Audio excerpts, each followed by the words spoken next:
Okay, hello to my Virgos. Hope this finds you well. This is an energy reading for Virgo in terms of what needs to be released from 2020 so that we can move fully into 2021, and then the outcome of releasing that energy. So these are just quickies, they're only about 5 minutes each. Firstly, I just want to give a shout out to Junkyard Prints Co. I'll link her below. This is her artwork, and I think it's absolutely phenomenal. So I'm sure that you can see from the art that's right there in front of you. I'm really excited for her tarot deck, which I've ordered. It's coming soon. You will be seeing more of her on my channel because I like to support other artists. So thank you for being here. Thank you for liking, sharing, and subscribing. I've got a few new subscribers. That's really exciting, and I thank you all. I'm eternally grateful for it. Now, what we're going to be looking at. What needs to be released? What has blocked you from releasing it? What can help you release it? What will change for you when you release it? And the outcome of that energy.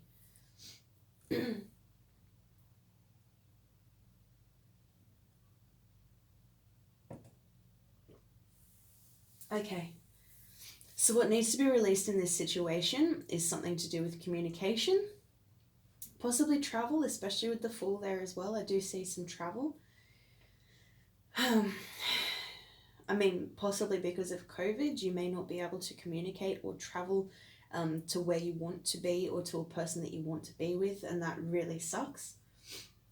And I know that a lot of us are going through that. So I think what needs to be released is the idea of that communication or that travel having to happen the way that it needs to. I would encourage you to think outside the box and try a fresh approach. What's blocking you from releasing that is the Fool.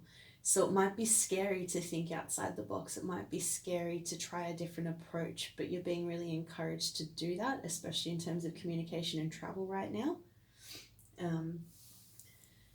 And look, I'm not delving too much into the first cards with anyone for the first two cards because I am doing this reading for, an entire star sign. So in this case, we're reading for Virgo.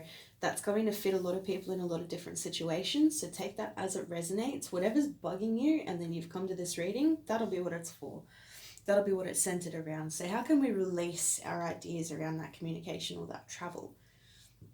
Now that's the Five of Pentacles. This one had me a little stumped at first. I'm actually seeing it as coming in from the cold. So possibly instead of feeling as though you have to communicate or have to travel in a certain way, you can release that by seeing that whatever communications do exist, or if travel is at all possible, that can even be through the internet, so maybe Zoom calls, that sort of thing. Basically, there is a way to come in from the cold. That's why the light is here in the Five of Pentacles. So you're being encouraged to use whatever's actually available to you because help is available. That's the good thing with the Five of Pentacles, is help is always available. So what will change for you when you release that is the Queen of Pentacles. So it could be your relationship with money, could be your relationship with home, or it could just be your relationship with this Queen of Pentacles. So there could be an earth sign that you're wanting to travel to or communicate with.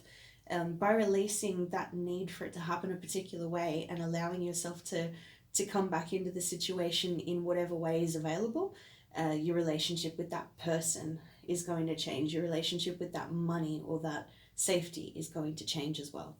And the outcome of that is the Ten of Cups, so emotional fulfillment. So especially if this is centered around a person, again, possibly a feminine earth sign, it could even be your relationship with yourself. The outcome of being able to release the idea of needing it to happen in a very specific way is actually that you'll be able to come together in a more family sort of sense, in emotional fulfillment with another person. That's the Ten of Cups to me, is that it's specifically with another person in a family sort of aspect. So yeah, I hope that this reaches the person or people that it's meant to reach. I think that's a really, really beautiful energy, Too often we kind of try to control aspects of our life that, especially right now and especially in 2020, it wasn't possible to actually control a lot of it. There was a lot of external forces. So by being resourceful and using the means that we have, we can encourage the relationships as we need them to be encouraged still with those people that we love and that we want to be with. to still have a flourishing environment, just like in the Ten of Cups, you know. There are ways around this, so I'm being told to encourage you to think outside the box and use the resources that you have to reach that Ten of Cups. All right. Happy New Year's. Thank you so much for being here.